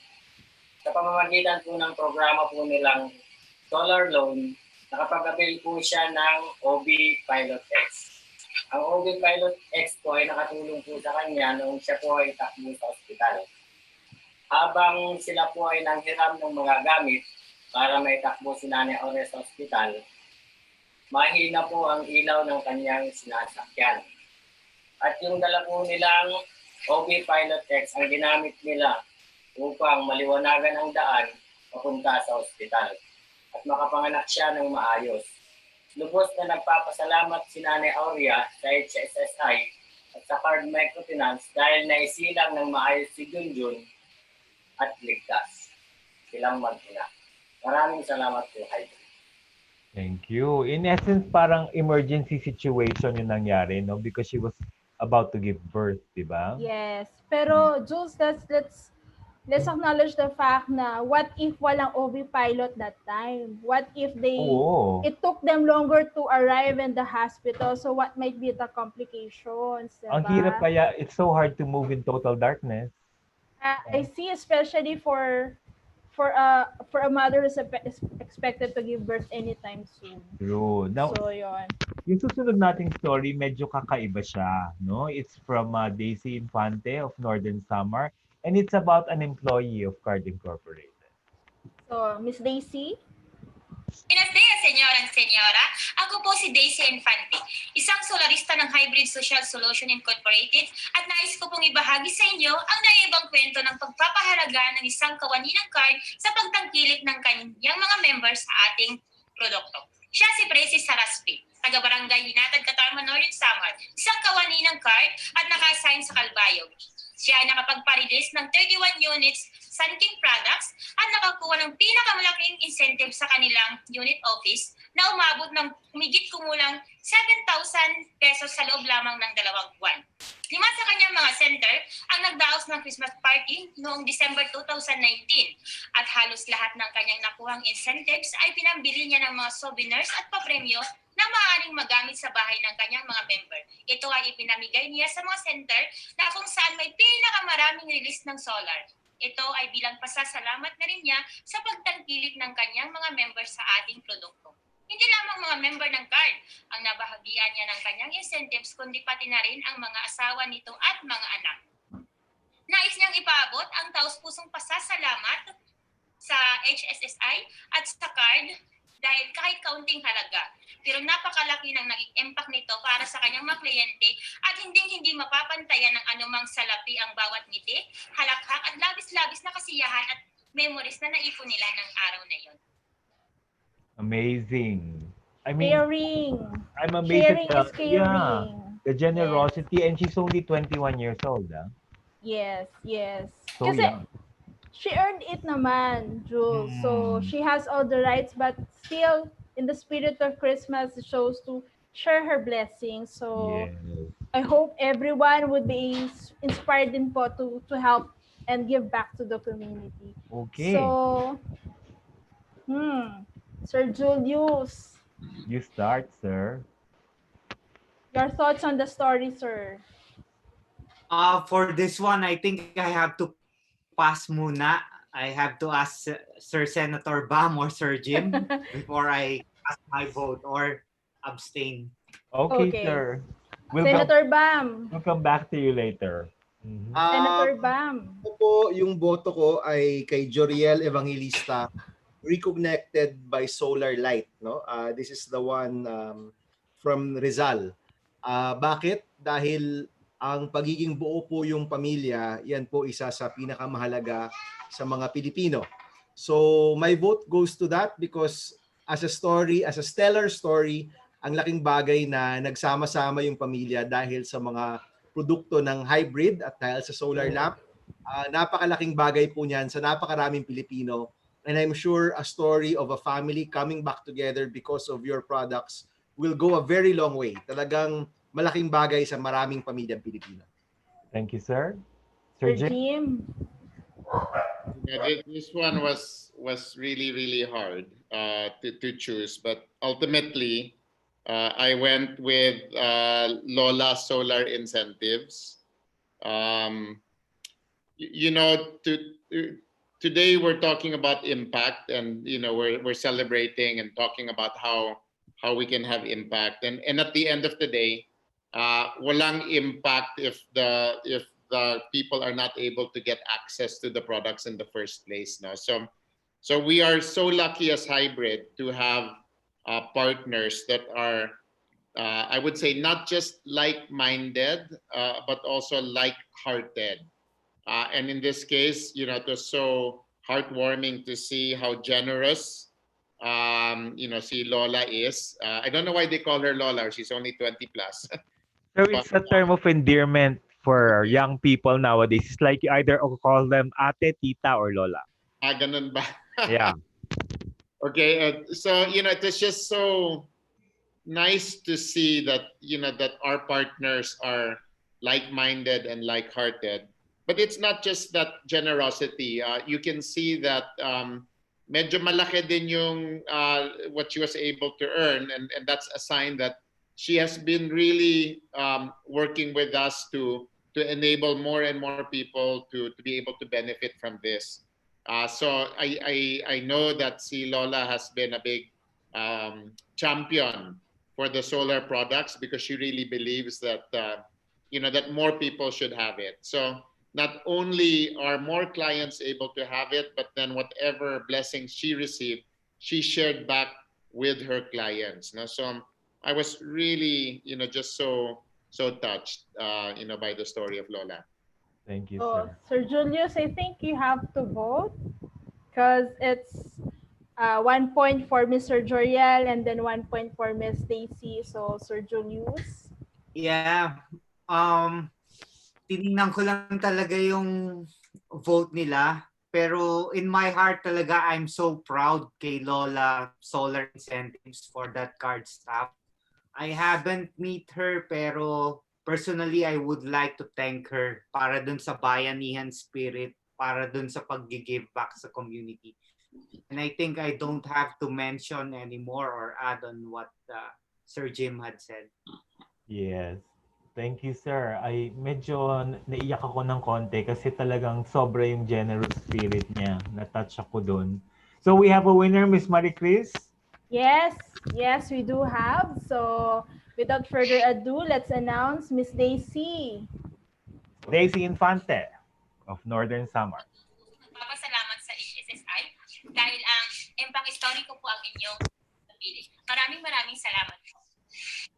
Wow. So that ends that section of our program. Now we are going to give out 2 special awards. Super StoryStellar Awards. But before that, I would like Miss Marie Chris to explain how we got around to choosing the winners for these 2 awards because yes, Jules. For all the stories collected, it may be perceived as subjective kasi sinasabi nga ng judges natin, every story is unique. So for us to be able, kahit somehow be objective about it, we determine the number of submitted stories for solaristas.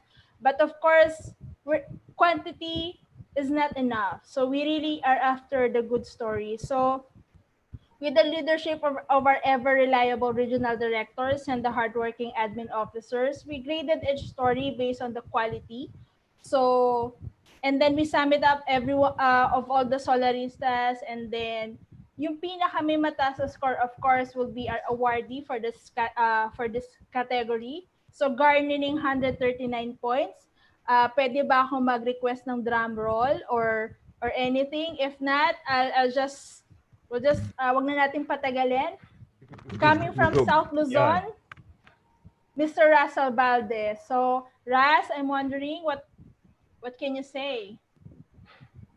Hi everyone. First of all, I want to thanks to God. Second, my family, Hybrid Social Solution. Happy 10th anniversary to all of us. Thank you. Thank you. Congratulations, Russell. We're so proud of you. Yeah, it was amazing to see Marie Chris that in this round of awards, ang daming submission ni Russell. No? Ang dami-dami talaga. So many 139 points. So, ang dami po talaga. So, yon.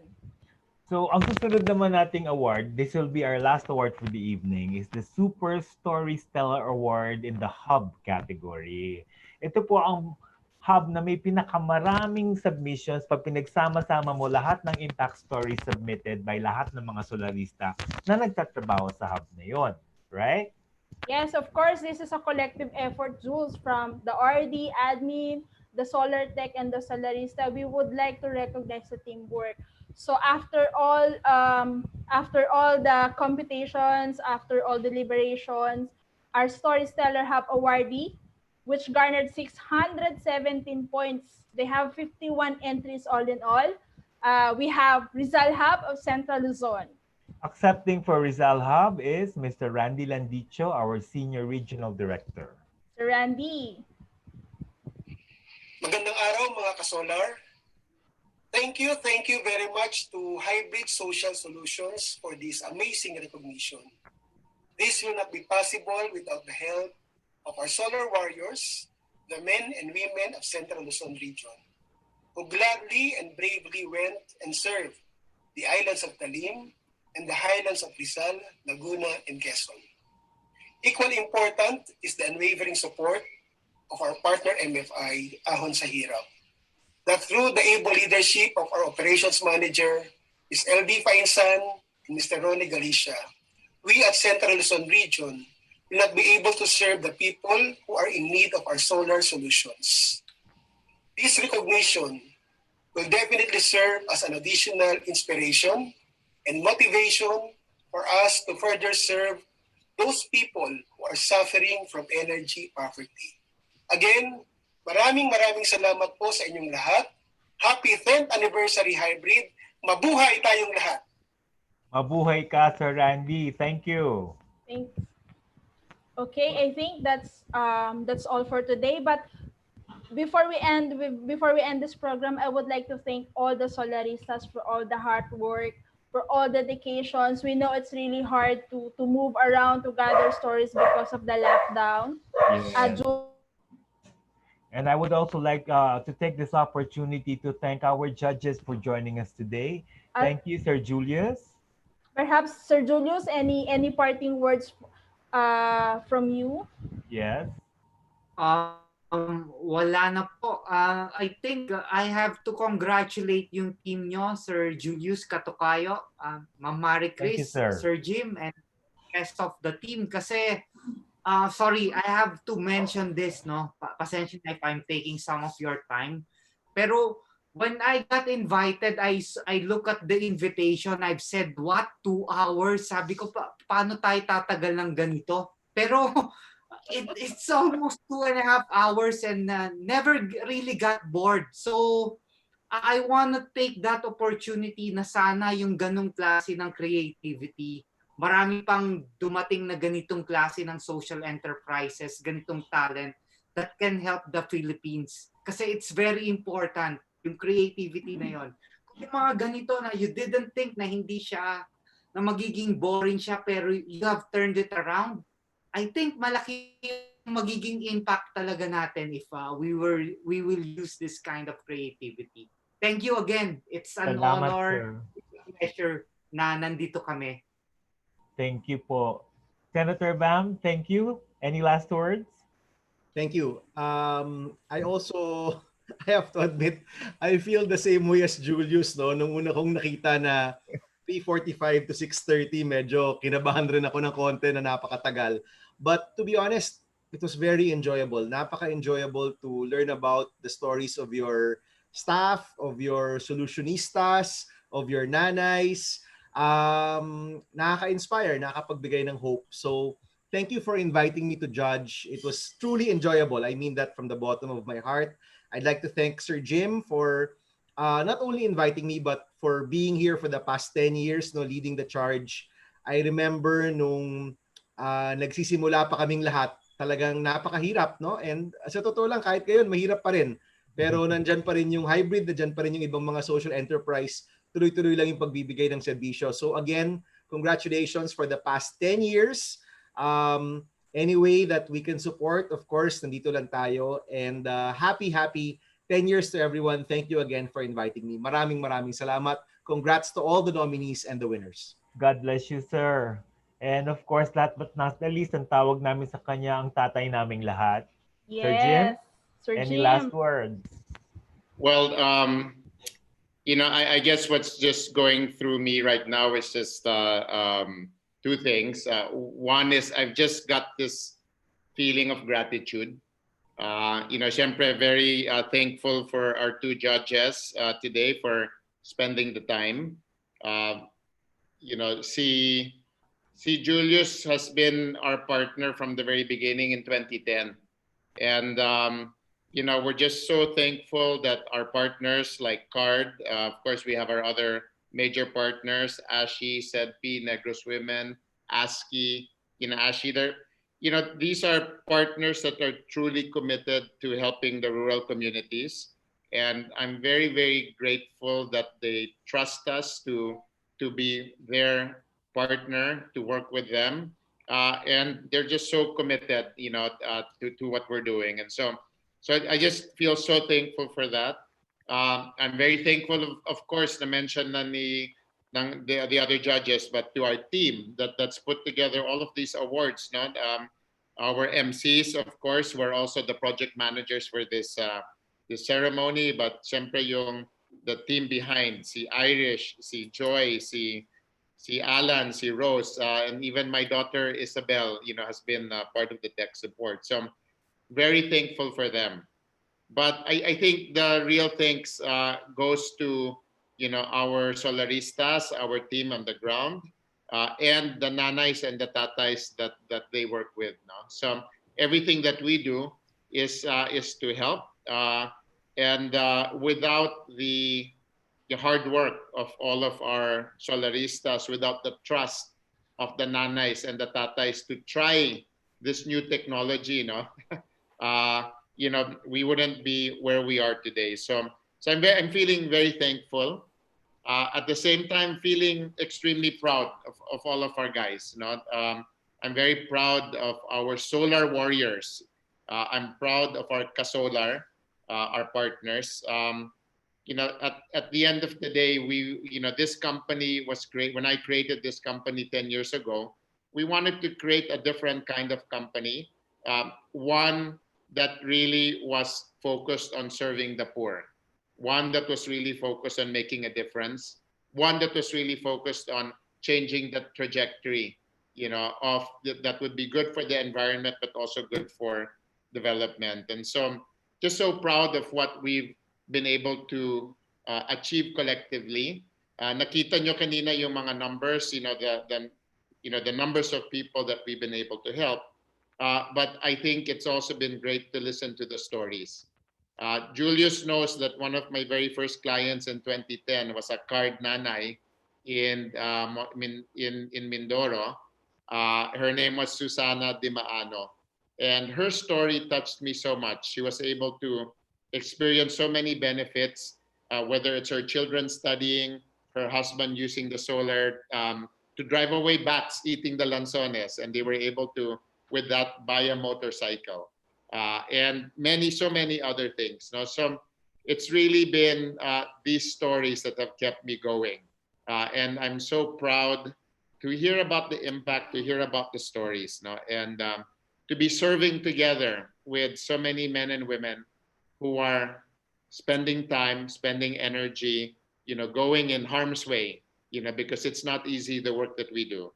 But we do it to advance God's kingdom. We do it for His glory.